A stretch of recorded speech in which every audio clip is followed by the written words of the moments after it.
Hello, friends. Hey. It's the Cinemondo Podcast again. Horror movies. Yay. That's all I care about.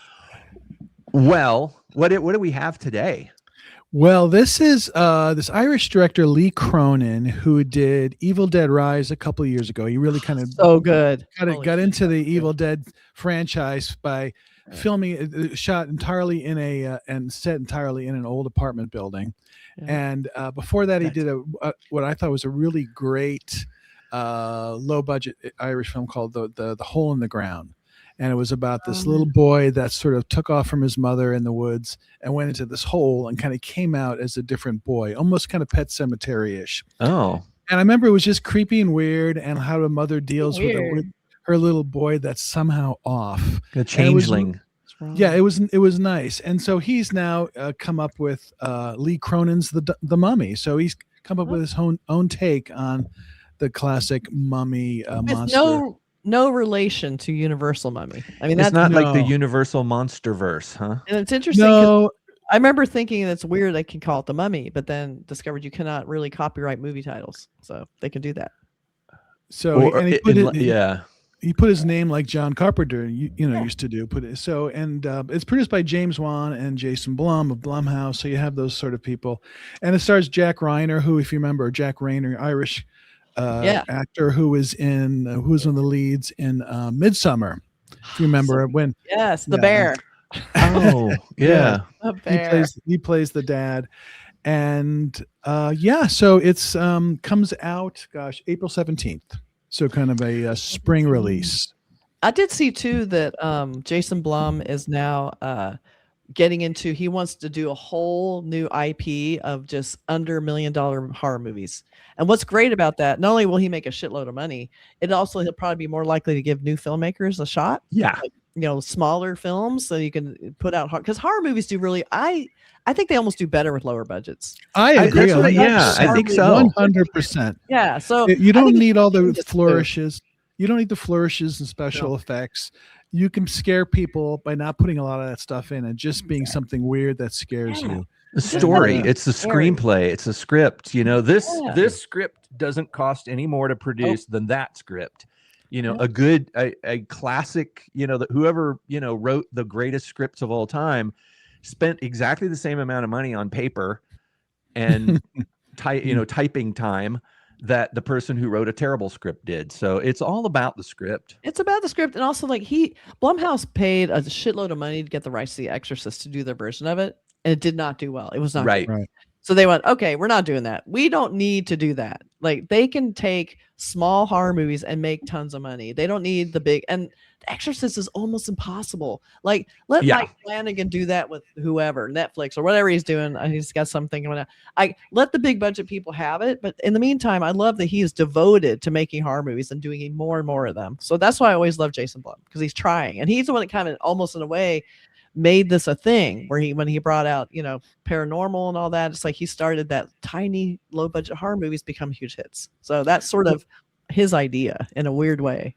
and Evil Dead Rise, his last film made $150 million worldwide. It costs less than $20 million to produce. This one is in around the $12 million range, which is not under $1 million, but super low in the budget. World, it's low budget with them. I mean, I would call it mid budget, but 12 million like that. Like Invisible Woman was $7 million. So in that range, you can make an interesting film. Yeah. So, also there's that thing of you can save some money on your IP. The fact that we were talking about the Universal Monsterverse. Yes. It's like I think sometimes people think that Universal owns Frankenstein and Dracula and the Mummy and The Invisible Man. They do own their version of it, like that flat-headed Frankenstein, the Boris Karloff Frankenstein that you see. If it looks like that, then it belongs to Universal. But anyone can make a Frankenstein movie. You can, because he's in the public domain, the character Frankenstein, based on the book. Exactly. You could Mary be like Shelley's book and make Frankenstein gorgeous. And Dracula. Nothing wrong with that. You can make your Dracula movie and not have to pay anybody. Bram Stoker. He doesn't care. Nope. And the Mummy, I guess, is a is not really based on a book like Frankenstein or Dracula, but you can't. I mean, it's like you can't really copyright a mummy because mummies are out there and actually mummies are out there looking for opportunity. They're just laying around out there. They're just looking for a break. For They're just trying to get employed. It's like, can I get a little break here? It's give a mummy a break. But it's like they exist. It's almost like you can't copyright dinosaurs. You know what I mean? So you can make a movie about them.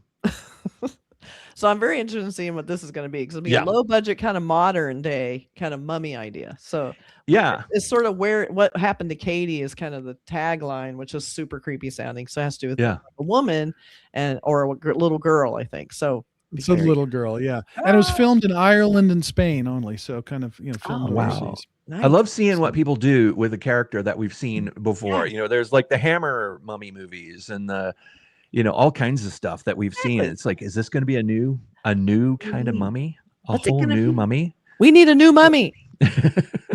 All right, let's do it. All right. We go. And hold the work. Can I get 2 slices of pizza? No. Of course, honey. No, you never ever finish 2. Hello? Mr. and Mrs. Cannon. I'm Deputy Chief at the U.S. Embassy.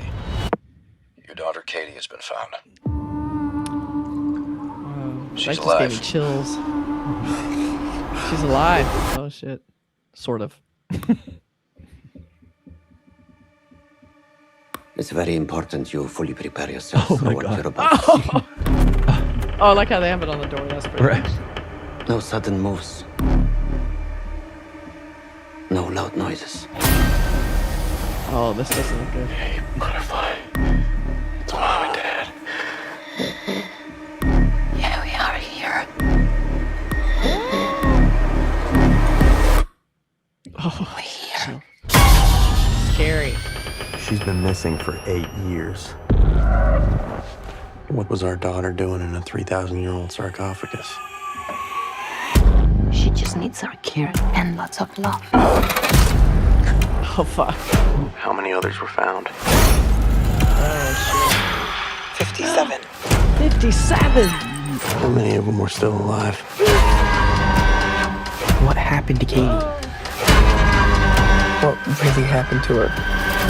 Que solo tú, Señor de los Milagros. Say something. Solo tú, Señor de los Milagros. Say something. Puedes transformar lo imposible en realidad. Say something. Say something. Oh, Amén.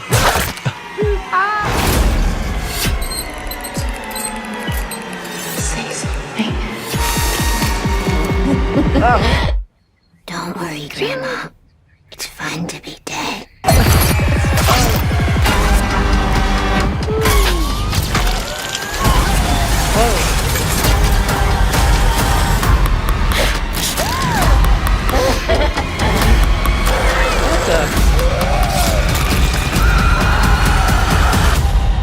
I just want my daughter back.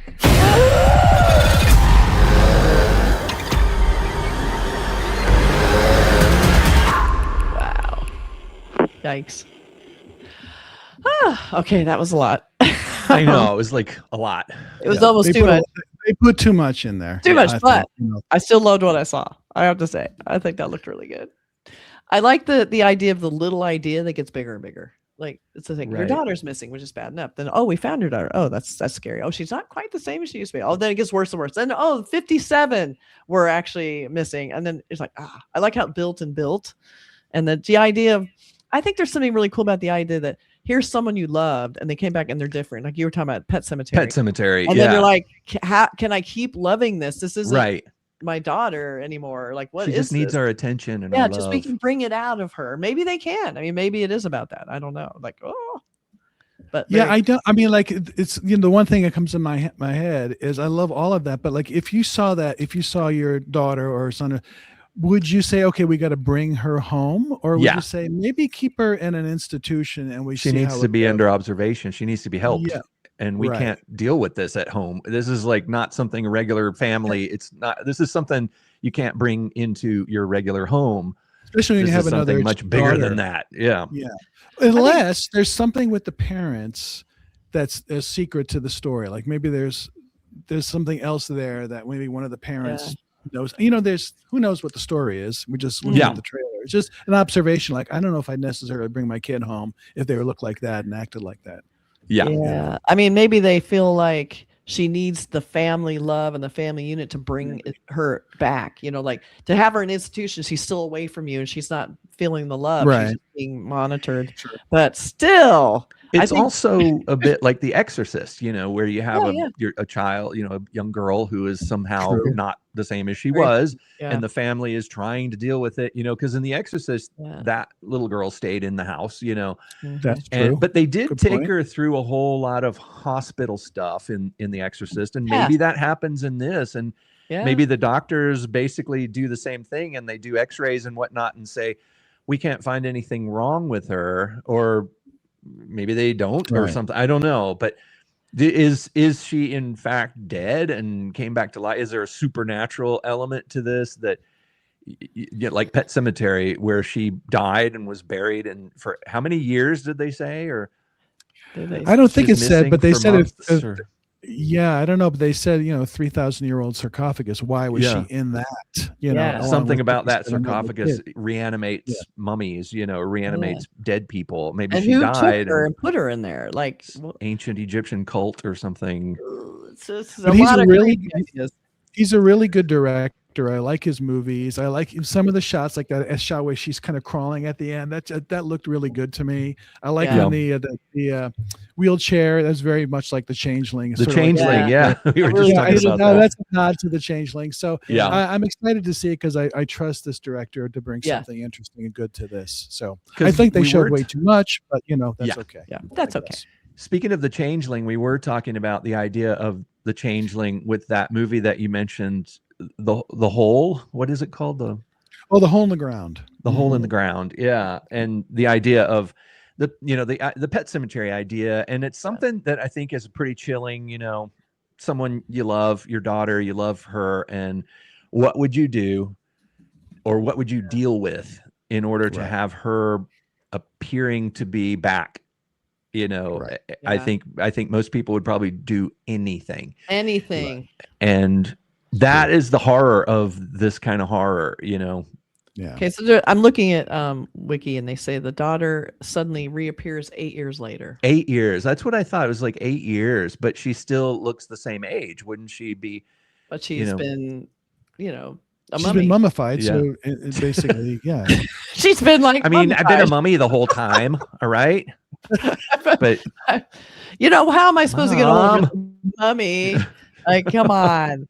So I kind of like the idea, and the fact that clearly, like when they found out about it, they're devastated by your missing daughter. You probably feel like it's your fault. Like, where did she go? Maybe they were on a vacation, she disappeared.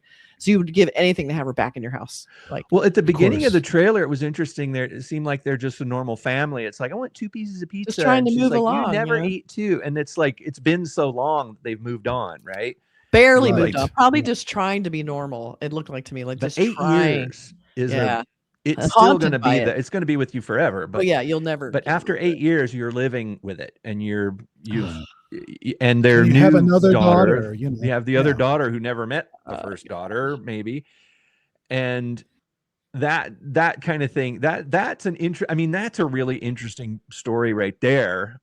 The idea of, like, if you just give somebody that premise 8 years later, we found your daughter, and that scene where he says, okay, you have to prepare yourself for what you're about to see, that would be so terrifying. I mean, I know. God. But it's your daughter. It's your so good. And you've been going through these stages of grief and 8 years of dealing with her not being there, and then suddenly you have to prepare yourself for what you're about to see, and you have to sort of accept this, whatever it is, back into your life. That is it probably feels like a huge gift, and then it becomes a nightmare. Like, you're probably thinking you can just will it with love back to normalcy. Sure, exactly. And that's what I like. This whole thing is based around this incredibly emotional thing. It's not just like, oh, big scary mummy in your house. Like they're making it like you want it to be normal. You want to fix her. You want to, So I think that's a very cool idea. Is there any aspect of her that's still in there, or is this just a thing that looks like her Yeah. and which is kind of like that Pet Cemetery thing again. Yeah, it is Pet Cemetery, basically. So Yeah. we have, this is the poster we've already talked about that was very cool. I love the vibe of it. It's just so antique looking and very kind of almost hazy. like her She's fading so memory. Yeah, it's like she still looks kind of normal, but it's just off. And I love the gold type on top of this kind of DSAT, warm DSAT. And then we have we have this poster. It's like some things are meant to stay buried. Isn't that the tagline for Pet Cemetery again? What was the tagline for Pet Cemetery? Some things are meant to just stay dead, maybe. Some things are better off dead. Some things are better off dead. Something like that. Was that what Fred Gwynn's character says? Some things should stay dead, or there's some line. I thought that was the actual tagline from the film. The line that he said at Fred Gwynn's character. Sometimes dead is better. Oh, that's it. Yeah. Sometimes dead is better. You know, I remember when I first read Pet Cemetery, that was the first time Stephen King took a stab at actually writing a sex scene. The most awkward thing I've ever seen in a book. I was scarred for life from that. I'm like, don't do that again. And he didn't. He did not go back to that. So I think even he did not like writing it. But anyway, sometimes dead is better. And then there's also where nothing ever rests in peace. That's another tagline they were trying out. So for the other version of the film, maybe. But that sometimes dead is better is a classic. Sometimes dead is better. That's a classic tagline. I don't think anyone would argue with that. Sometimes it's true. So yeah, so this looks really cool. Again, like I like a director. It takes like a really emotional thing, kind of turns it into this little like worst case scenario, and then looks like he's working like not super low budget, but not like huge, big, crazy special effects. A few little jump scares, very Blumhouse, but that's okay. I'll take it. And sometimes getting a young actor to be scary, that's always really hard to do. Really hard. But here, I don't like scary kids. They don't scare me at all. It doesn't work with me. Pretty good. No, but this one kind of, I don't know. I think I'm okay with it. Like it seemed like he's acting like an adult. Which is like scarier. I don't know. And those tagline things, I kind of get a little bit tired of the, I get like, I do the eye roll sometimes with some of the taglines where there's the scene where the little girl says it in the classic scary voice, something like, it's fun to be dead. This kind of like, to me, it just sounds like, ooh, Halloween, scary house on Halloween. It's like, the thing about The Exorcist, the reason The Exorcist works so well with a kid is that you genuinely felt like this kid has been overtaken by someone that was ancient and the voice was really scary in a way you'd never heard before.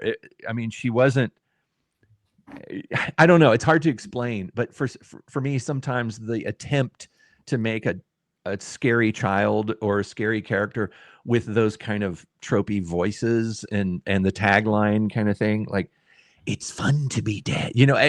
It takes me out of it.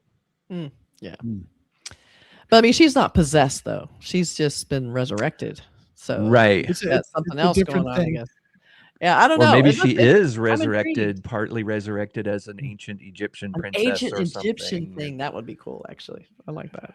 There's some reason why there's 57 of them buried. There's compelling things in this trailer. Yes, there is. Yeah. So it makes it something I'd like to check out. So honestly, are we not going to watch this? Of course not. I know, I'll probably watch it. Yeah. There's no way I'm not going to watch this. Of course I'm going to. I'm going to watch it. Yeah, we're not even going to well, I don't know about the kids. It's like, but I am going to watch it. I'm going to watch it. I like the director. His two films were really quite good. So I'm going to put my trust in he knows what he's doing. Yeah. And he might have said, hey, you guys put too much in the trailer. And they're like, sorry, we're going to put it in.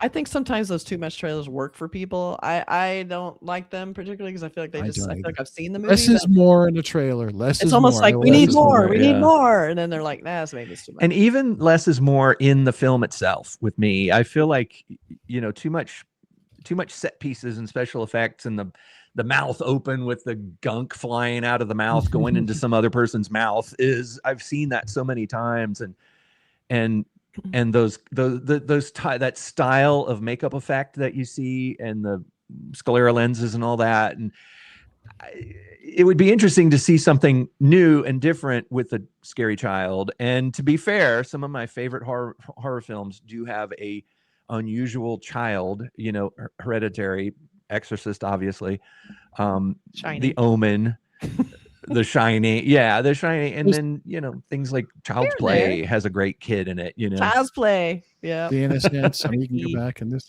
That's Yeah. right. Well- Okay, so 2 of us are going to watch it, and then we'll force. I'll watch it after that. I'll watch it. I mean, All right. I do That- like this kind of This thing. has been a 20-minute reaction. Yeah. Wow. So, all right. So It's The Mummy. lots to talk about. There's just so much to talk about. I know. Could So go on let's and know what on. you think about the Mummy trailer. Are you going to see it? I mean, if it says Blumhouse, I'm pretty much there. So I'm an easy sell. Yeah. Me too. You guys Me going to too. give The Mummy a break? Okay. The corn Give is The Mummy high. a break. Yeah. That's right. All right, everybody. All right. Ciao. Bye. See ya. Bye.